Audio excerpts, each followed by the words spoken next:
Hello and welcome to today's episode of the Top Bins podcast. I'm joined in the studio by Josh. Would you like to say hello?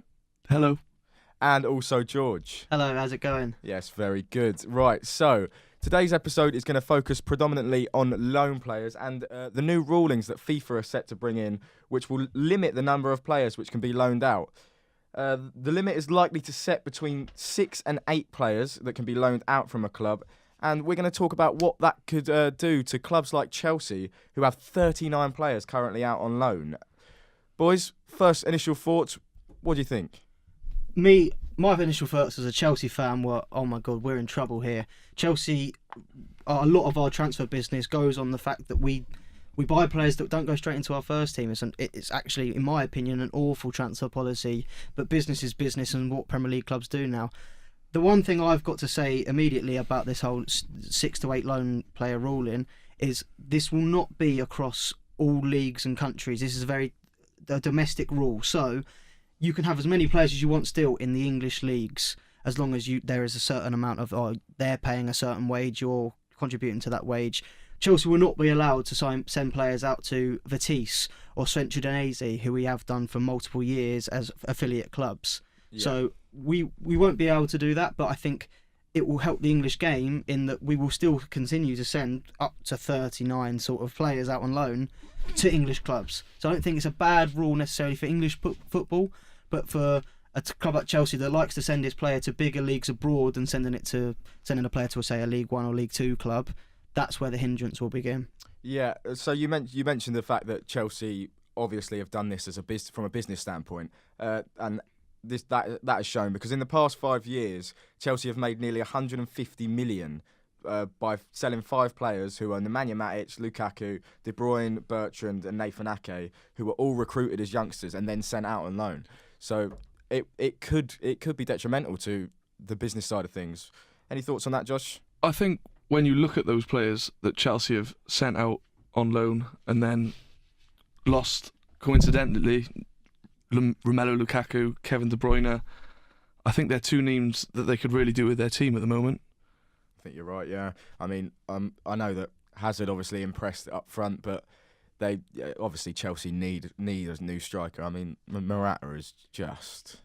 He is bad, but I don't think Lukaku is the answer. De Bruyne obviously would be a brilliant player, but I think a lot of people look past the fact that Chelsea sold these players at the time of selling them because they weren't good enough. Yeah. And it took them going abroad, going out on loan, getting permanently sold for them to reach the heights they were. I don't think Romelu Lukaku and Kevin De Bruyne would have hit the heights they have hit if they'd have stayed at Chelsea. You look at Mo Salah as well. I mean, he came to Chelsea, he didn't look awful, but there was something not quite right. I think there was a confidence issue, which he only could have got through going to Fiorentina, then Roma, and then ending up back in the Premier League as one of the best players in the world. I think when you look at Nathan Ake, another name on there as well, who Chelsea have actually been linked with again to buy back for almost... Well, they did it with Matic, who's a name on there, yeah. So, I mean, it'd be interesting to see if they do exercise that. And the Nathan Ake transfer, we had a buyback clause instantly on that deal, so we sold him for 20 mil. We've got a buyback clause for 40 mil, which obviously sounds terrible, but if Bournemouth wanted to sell Nathan Ake, obviously they don't want to, but if they were forced to, it'd be for a lot more than 40 million. I think if Man City came knocking on the door, they'd be paying up towards 50 million in today's market for Ake. So you'd argue, okay, that's still good bit of business for Chelsea. If they wanted to buy him back, they'd get him for, I say, as little as £40. It's still an awful amount of money, but it could be a lot worse. And it's only because we sell players with buyback clauses and in loan back clauses that actually business still does all right for Chelsea. Yeah. Well, back onto the topic of loans and whatnot, and the new rulings. According to the Times, there will also be a smaller limit on the number of players that can be loaned to a club. So what do you think? Obviously, I mean, Cheltenham have got 6 players currently on loan. I mean, 5 of which are going to be leaving in January, but then they've got Jacob Maddox, coincidentally, from Chelsea, on loan till the end of the season. What will that do if the limit on the number of players that can be loaned to a club, what will it do for clubs like Cheltenham?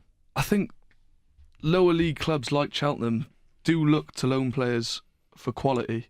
I mean, if you look at some of the best players in the league, the chances are they are loan players. They are loaned from the bigger teams. So with these sort of restrictions coming in, it could be detrimental. Yeah.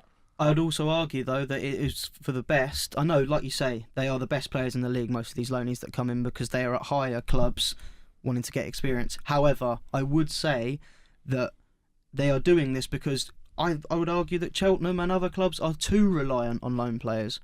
Way too reliant on loan players. I think the fact that, you look at, the fact that 5 players are leaving in January and Cheltenham will definitely want to sign at least 5 back for the rest of the season, proves that without loans at all, Cheltenham would be in a horrible, horrible position right now. And Jacob Maddox, okay, his goals and assist returns at the moment hasn't been brilliant, but no Cheltenham fan will tell you he's put in a bad performance so far, and I think that sums it up, really. Yeah, no, he's definitely impressed, and we actually spoke to Michael Duff on the quality of Maddox, but he was quick to say that the rest of his team is quality and they can all contribute. Have a listen. Well, he's important. Jacob's a good player. But I think Clem went in there last week and did a very good job. Someone told me that the Newport game was the best it's been at home this season. Jacob didn't play in that. So Jacob's a good player. He's at Chelsea for a reason. So he is important to us, but he can't be the be-all and the end-all. It's a team mentality. It can't be about one person. So I think what he's doing there is he's trying not to, jump too much on the bandwagon of his lone player. He obviously wants to make sure the focus is on the rest of the team as well, because, Maddox will be going back to Chelsea at some point. Will he, though? Will he ever play for Chelsea? I mean, Well, that's it, isn't it? What is his next move now? Is he going to be one of the players they keep and they loan out, or is he going to be offloaded to a smaller club?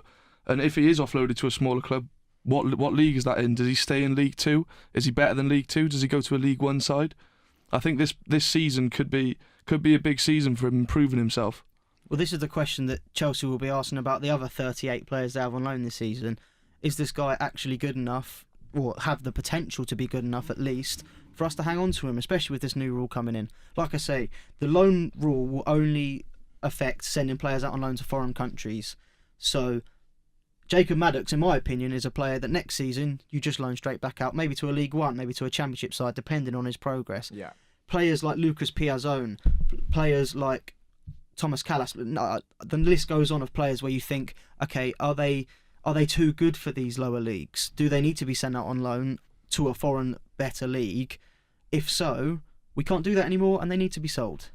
Well, on the topic of Maddox and where his future lies, we spoke to Maddox and he spoke about the differences of men's football and the under-23s game and what his goals are for the future. A lot more physical, and like I said, the intensity is different, so it takes time to get used to. Obviously, players here, they're used to it season in, season out, so I think it's just adapting to that. There's quality wherever you go, whether that's 23s or in League 2, there's endless amounts of quality. I think the big thing for me is the intensity of the games, how much it means. Obviously, it's a lot more on the line. So I don't know, it kind of creates more of a winning mentality. You have to perform, you have to get the 3 points, because at the end of the day, it's people's jobs. Never say anything's out of reach. Just got to be optimistic, keep going where I'm going, head down, and you don't know for the future. So, question: do you think that Maddox will ever feature as a Chelsea player? I'm going to go ahead and say no on that one. I think when you look at the quality that Chelsea have got, I think you look at Loftus-Cheek, for example. He was loaned out for 2 seasons. Obviously, he did well at Palace last year, and now he's back at Chelsea. Great form he's playing, but he's still not playing first-team football week in, week out. He has made appearances off the bench. He's made appearances in the Europa League. But I think a player of Ruben Loftus-Cheek's quality should be starting week in, week out for a team. Yeah.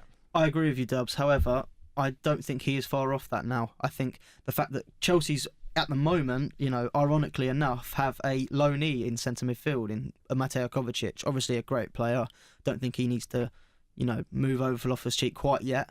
But I think by the end of the season, we've got to decide, okay, do we want to spend a lot of money on Kovacic, or is Loftus-Cheek ready? I think he is. But going back to whether I think Maddox is good enough to play for Chelsea, I think when you look at him as a player, you think, okay, this guy has got potential. This guy is quick with his feet. He's good at creating chances. However, who else have Chelsea got in their ranks that plays in that Exactly. position and can play as well as him, if not better?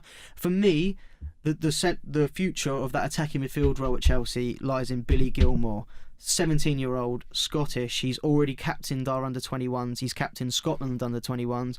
You just got to see footage of him. We paid a lot of money for him. I think it was upwards of £1 million when he was 14 years old from Rangers. Yeah. And I mean, yeah, It's we're quite just staggering, blowing smoke up another player here. But for me, he's got more potential than Maddox. That does not mean that Maddox cannot play for Chelsea. However, you've just got to look at the list of players ahead of him. I know, yeah. There's a incredible list of players that Chelsea have to choose from in the youth system and in their current team, so it will obviously be hard. Going back to Cheltenham Town and like the players they've got on loan, they've got Aidan Baldwin, who's a centre-back from Bristol. He's been injured and barely played. They've got Tom Field, a left-back from Brentford, barely played. The same with Sam Jones on loan from Shrewsbury. Obviously going on loan is the whole point of going on loan is to gain experience. What do you do as a player if you go on loan and you're not getting first team opportunities? I think when you're not getting first team's opportunities when you're on loan at a lower league club from your parent club, then you've really got to start thinking about a career move, because if you're not playing on loan, getting the experience you need. I mean, you look at some of these players. I mean, Tom Field, has he played at all? I think he's played once or twice. Yeah, he's Off the very, bench, very mainly. out of favour. Yeah. And he's never going to get in the Brentford team if he can't start for Cheltenham. No. So what's the next move for him? Well, my opinion on all this is these players that Cheltenham loaned out at the start of the season in August, they were gambles. There's a young guy coming. We'll take Kelsey Mooney for an example. Kelsey Mooney, a young striker coming through Aston Villa's ranks. Cheltenham hear a lot of good things about him. Probably have a scout who have seen him play in one good performance. Maybe it was a hit. It was a hit and a miss, wasn't it? He clearly isn't good enough to start every week, so he will look to be recalled by Aston Villa and sent to maybe the Conference. I think you're looking too far into the players not being good enough to play football when actually maybe they just weren't ready for the step up to League Two, because League Two, yeah, it's 4 divisions below the Premier League, but it's such an intensely physical league. Well, yeah, I mean that's been completely proven by And Maddox says it himself, doesn't he? Yeah, well, I mean his best performance by far this season has come against an under-23s side in Arsenal in the Checkatrade Trophy, where he got 2 goals. Yep.